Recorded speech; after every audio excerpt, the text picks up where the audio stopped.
Assalamualaikum warahmatullahi wabarakatuh. Pertama-tama izinkan saya memperkenalkan diri. Nama saya Aprilia Dwi Ardianti. Saya dosen prodi Teknik Mesin Universitas Nahdlatul Ulama Sunan Giri Bojonegoro.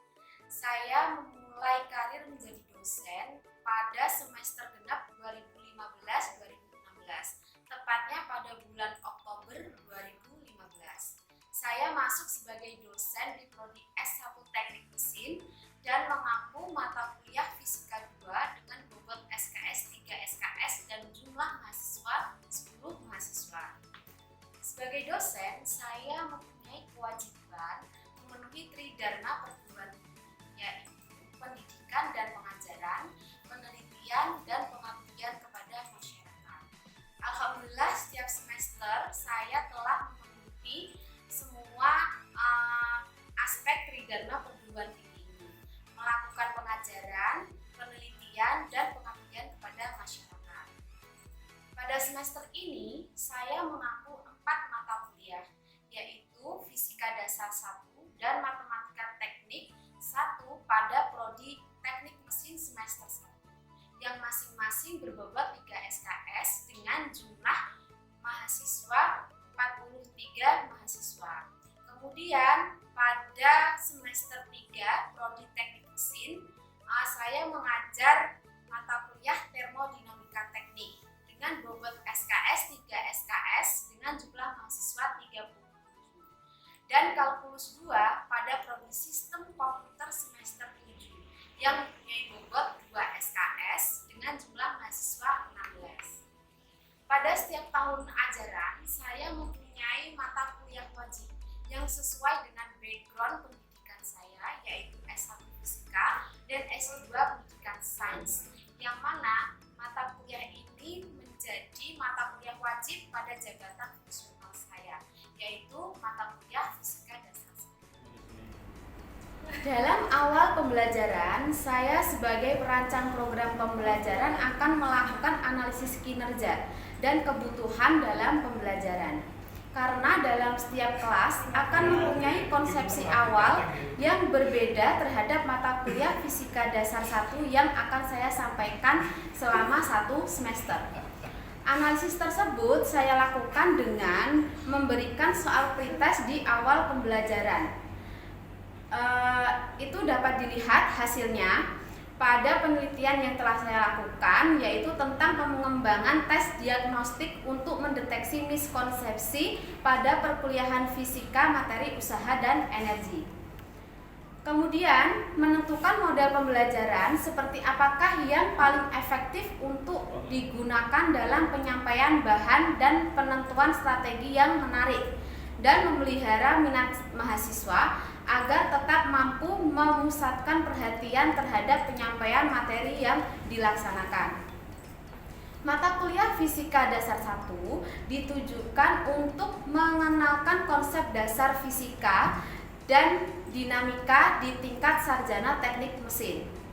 Pada perkuliahan ini membahas dan mengkaji tentang vektor, kinematika, hukum Newton, usaha energi, dan konsep momentum linier.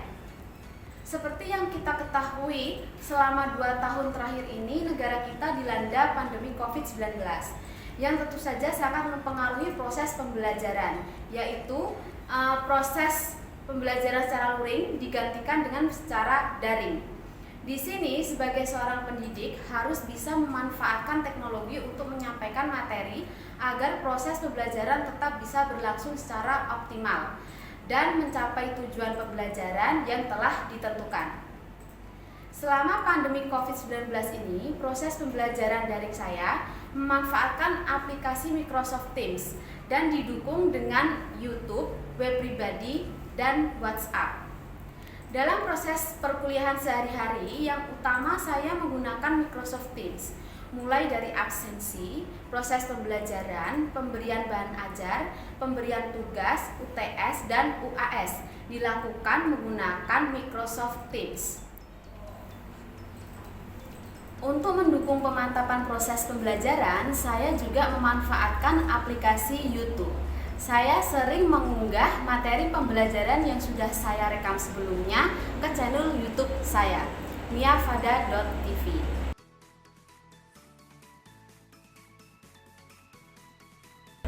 Selain itu, saya juga membuat web pribadi yang di sana tersedia materi-materi yang dapat didownload secara gratis oleh mahasiswa maupun oleh khalayak umum.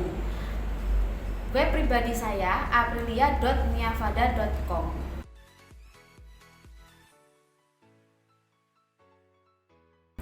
Selain mengupload materi pembelajaran di web ini juga berisi banyak informasi pribadi saya dalam pelaksanaan Tridharma Perguruan Tinggi yang sudah saya lakukan selama saya menjadi dosen di Universitas Nahdlatul Ulama Sunan Giri, Bojonegoro.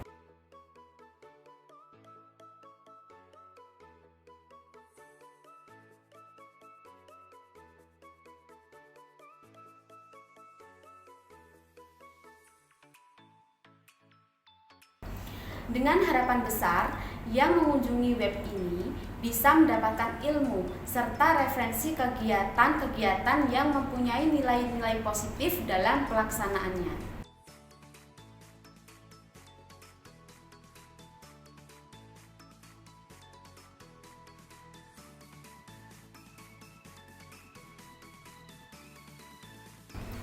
Selain Microsoft Teams, YouTube, dan web, saya juga menggunakan aplikasi WhatsApp untuk berkomunikasi dengan mahasiswa, di mana setiap kelas yang saya ampu akan membuat grup kelas agar komunikasi antara saya dan mahasiswa tetap terjaga.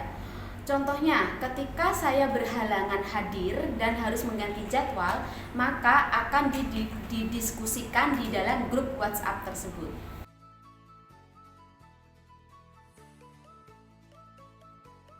Untuk proses penilaian di setiap mata kuliah, saya mengacu pada peraturan universitas di mana ada bobot persentase yang harus dipenuhi dalam asesmen. Indikator penilaian di Universitas Nahdlatul Ulama Sunan Giri terdiri atas 4 aspek, yaitu kehadiran atau absensi, tugas, UTS, dan UAS yang akan selalu dijelaskan di awal kontrak perkuliahan.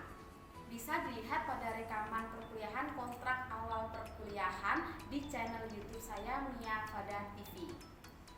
Saya sangat menjunjung tinggi transparansi dalam penilaian. Jadi, seminggu setelah UAS akan saya umumkan nilai setiap kelas sebelum disahkan pada SIM. Sehingga ketika ada yang ingin mengajukan pertanyaan atas nilai yang didapat, akan saya tunjukkan penilaiannya dalam setiap indikator sesuai kontrak awal perkuliahan. Dan kemudian tidak lupa di akhir perkuliahan itu ada evaluasi proses pembelajaran selama 1 semester oleh fakultas kepada mahasiswa untuk menilai kinerja dosen dalam semester tersebut. Selain inovasi penggunaan aplikasi-aplikasi guna menunjang pembelajaran seperti yang telah saya jelaskan sebelumnya, kontribusi terbesar saya dalam pendidikan dan pengajaran adalah dengan membuat modul Fisika Dasar 1 sebagai penunjang dalam proses pembelajaran, di mana saya berhasil menghakikan di tahun 2021. Pembuatan modul ini dibantu oleh teman saya, Ibu Roihatur Rohmah dan Bapak Sun Wahyudi, yang juga merupakan dosen dengan latar belakang pendidikan fisika. Dengan harapan besar, modul ini dapat dimanfaatkan baik khususnya oleh mahasiswa di Universitas Nahdlatul Ulama Sunan Giri Bojonegoro yang mengambil mata kuliah fisika dasar dan bermanfaat juga untuk sivitas akademika Unigiri. Untuk mendukung pembelajaran Merdeka Belajar Kampus Merdeka yang rencananya akan ditetapkan di Universitas Nahdlatul Ulama Sunan Giri mulai tahun ajaran 2021-2022 ini, saya mempunyai rencana untuk mengadakan kegiatan rutin study tour ke laboratorium fisika universitas terkemuka dan masih di dalam jangkauan untuk mendapatkan pengalaman laboratorium yang lebih baik dan mendalam dengan suasana yang berbeda. Selain itu, saya ingin mengadakan kuliah tamu yang mengundang dosen fisika dari universitas lain yang dilaksanakan 2 kali dalam 1 semester. Dengan harapan besar, semangat belajar mahasiswa akan meningkat dengan adanya individu baru dengan suasana baru dan jelas akan berbeda dengan kuliahan yang dilaksanakan sebelumnya oleh dosen-dosen dari intern Universitas Nahdlatul Ulama Sunan Giri. Meskipun program Merdeka Belajar Kampus Merdeka ini digalangkan mulai semester 5, tetapi saya ingin mengobarkan semangat Merdeka Belajar Kampus Merdeka ini mulai dari semester 1 dengan harapan Merdeka Belajar Kampus Merdeka ini menjadi budaya yang baik di lingkungan Sivitas Akademika Universitas Nahdlatul Ulama Sunan Giri Bojonegoro. Demikian deskripsi diri dari saya, kurang lebihnya saya mohon maaf dan terima kasih. Assalamualaikum warahmatullahi wabarakatuh.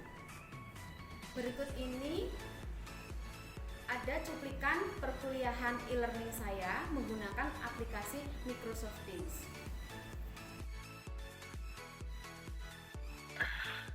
Oke, Assalamualaikum warahmatullahi wabarakatuh. Waalaikumsalam warahmatullahi wabarakatuh. Baik, kita bertemu lagi ya di mata kuliah Fisika 1 ya. Hari ini pertemuan kedua kita ya. Kita kemarin sudah pengantar dari fisika.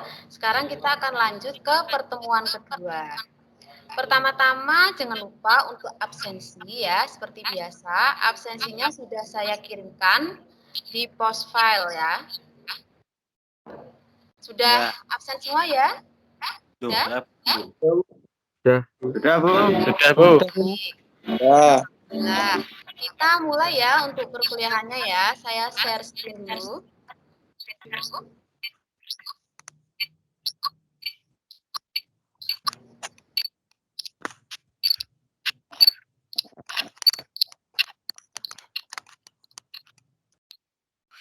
Baik, kita akan melanjutkan perkuliahan dengan materi vektor ya.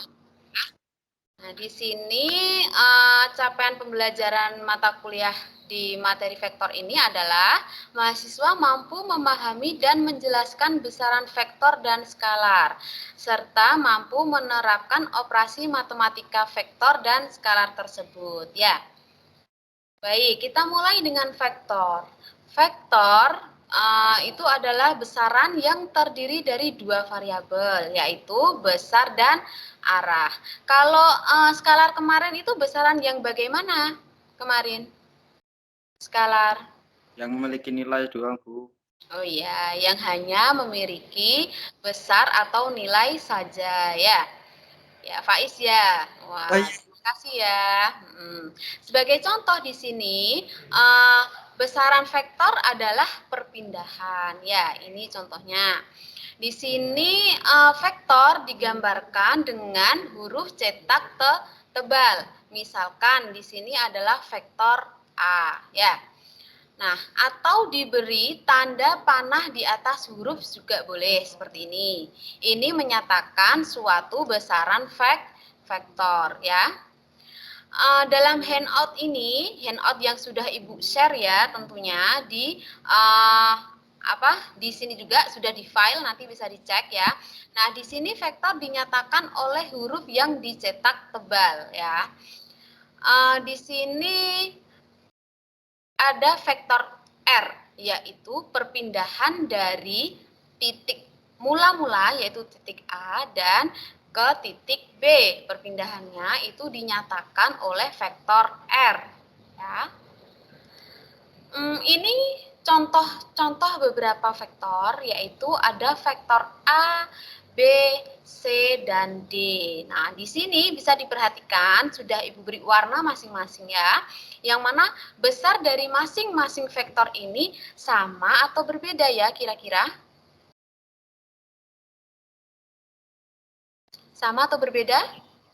Beda. Ya, berbeda ya.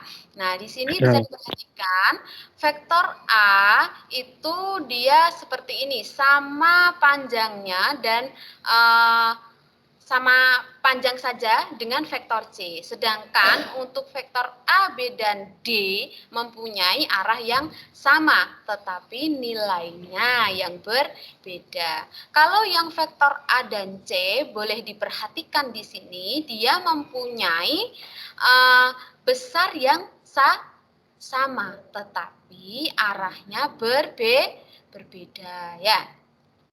Vektor A dan C adalah vektor anti sejajar ya, bisa diperhatikan. Sedangkan vektor C dan D adalah vektor kolinier satu sama lain. Hasil perkalian skalar beta dengan C itu menghasilkan vektor baru D ya, dengan panjang yang berbeda. Jadi maksudnya seperti ini, dia ini mempunyai posisi yang sama, tetapi dia di sini mempunyai kolinier, maksudnya dia mempunyai garis. Ketika kita menggambarkan garis itu, dia mempunyai perkalian panjangnya ya. Jadi di sini beta itu adalah perkalian dengan C menghasilkan vektor D, seperti itu ya. Itu yang dinamakan dengan kolinier. Baik, dari penjelasan Ibu tadi, adakah yang ingin bertanya sampai ke contoh vektor ini? Ada nggak yang mau bertanya? Sambil saya buka ini absensi ya. Ada? Tentang kolinier sudah jelas? Sudah jelas belum?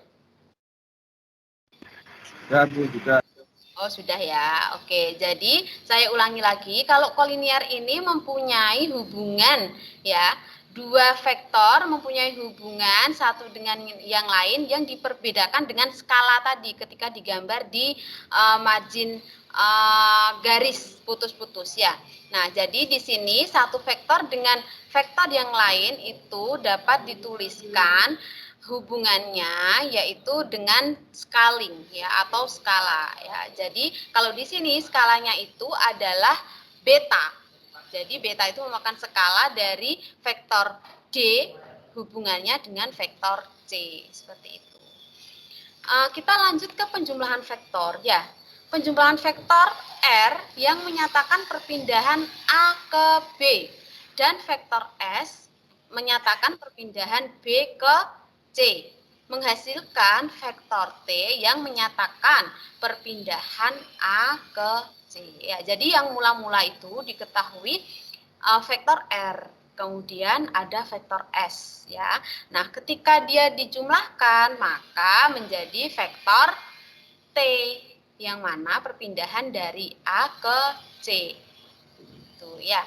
Paham ya, di sini penjumlahan vektor itu adalah pangkal ketemu dengan ujung vektor, tidak boleh dibalik ya. Selanjutnya itu ada besar vektor resultan. Nah, apa sih resultan itu? Ada yang ingat nggak resultan?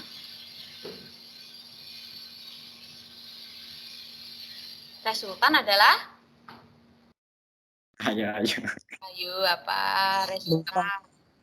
Resultan itu apa, Ki? Rizky? Lupa, Bu. Oh, kok lupa? Apa resultan itu? Jumlahnya ya. Jadi maksudnya di sini ketika ada dua vektor dijumlahkan, maka dihitung resultan vektornya berapa gitu ya.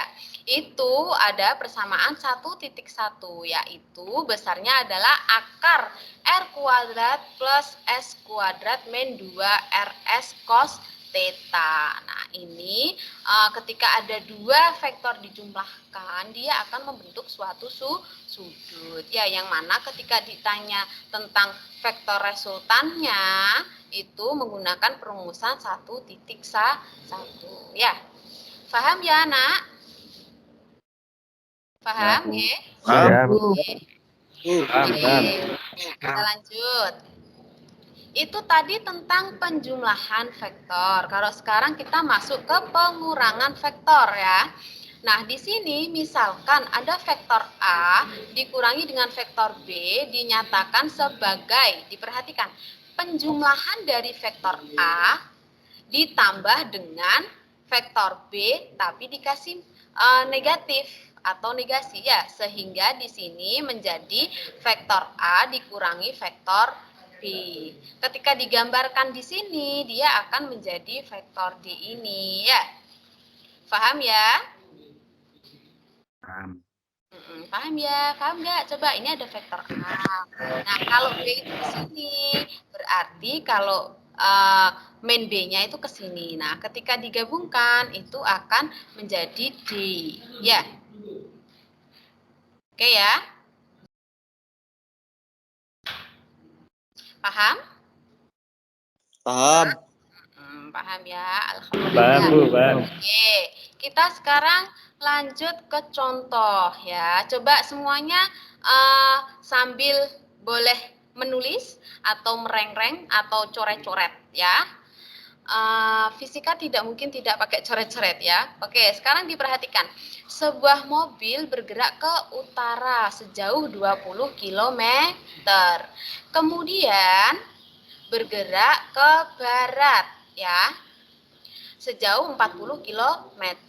Nah, terus dia bergerak ke selatan 10 meter. Tentukan jarak perpindahan mobil itu. Nih, mobil ke utara, kemudian ke barat, dan ke selatan. Nah, coba direng-reng, ada yang bisa hasilnya berapa?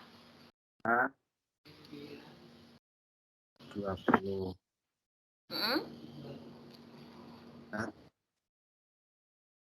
Ada yang bisa? 20 kuadrat ditambah 40 kuadrat ditambah 10 kuadrat terus di akar. Oke, di Bentar. akar. Itu ya. Di total semua juga di total, kemudian 20. di akar ya. Oke, seperti ini ya. Coba diperhatikan. Nah, di sini kan ada vektor A 20, vektor B berapa? 40, vektor C 10 ya. Coba Ibu menggunakan papan dulu ya. Biar Ibu gambarkan.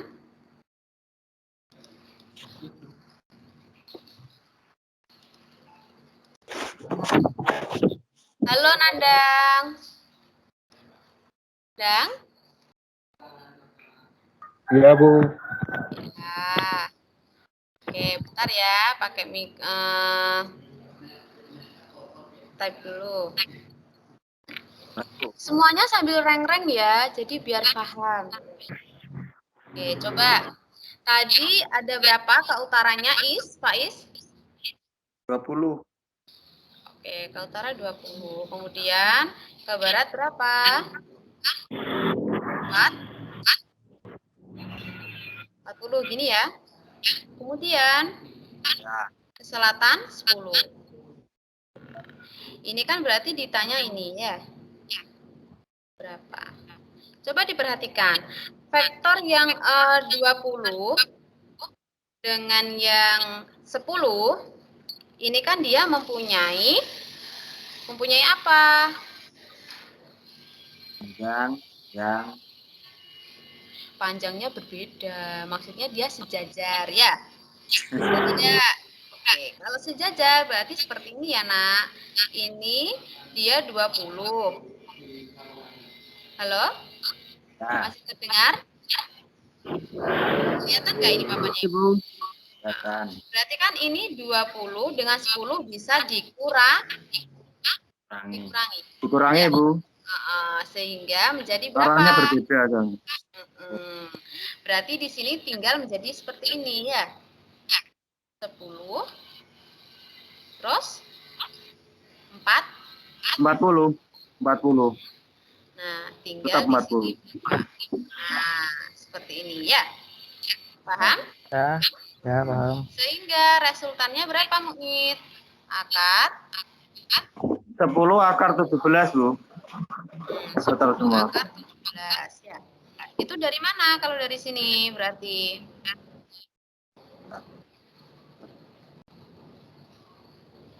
Dari 20 kuadrat plus 10 tambah 40 kuadrat itu sehingga hasilnya menjadi berapa? 10 akar 17. 10 akar 17. Ya. Oke, seperti itu ya. Saya tampilkan lagi.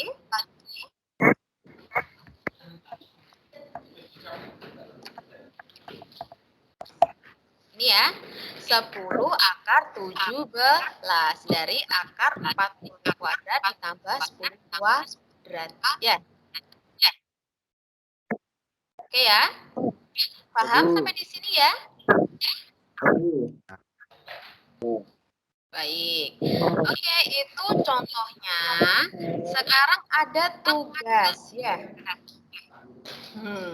Seperti biasa ada tugasnya 2, dikumpulkan paling lambat nanti malam pukul 9 ya.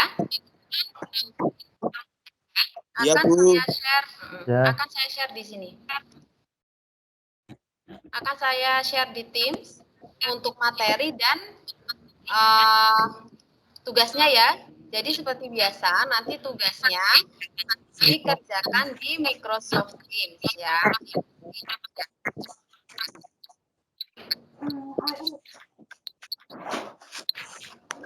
Ini untuk tugasnya sudah saya kirim di sini.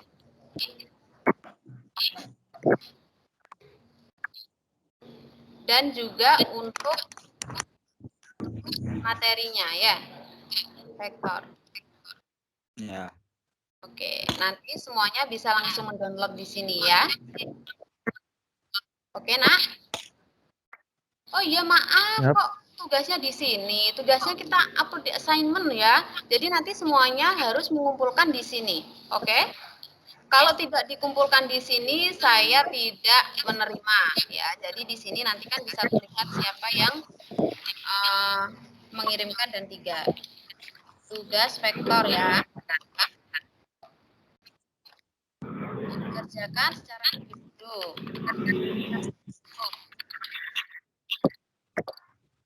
Mau itu masker terus ya.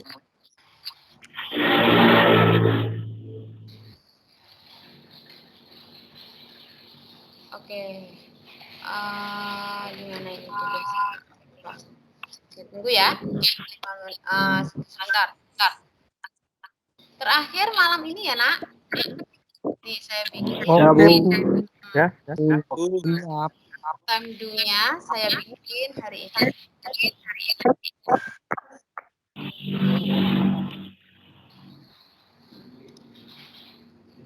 Oke, saya kirim ya. Oke, sudah. Nanti harus dijawab di sini ya tugasnya. Baik, sampai di sini perkuliahan kita ya untuk materi vektor. Terima kasih atas kehadirannya ya. Jangan lupa tugasnya. Oke. Siap, Bu. Ya, Bu. Siap. Terima kasih semuanya. Sehat-sehat selalu ya. Ya, Bu. Ya, assalamualaikum warahmatullahi wabarakatuh. Waalaikumsalam Waalaikumsalam warahmatullahi wabarakatuh.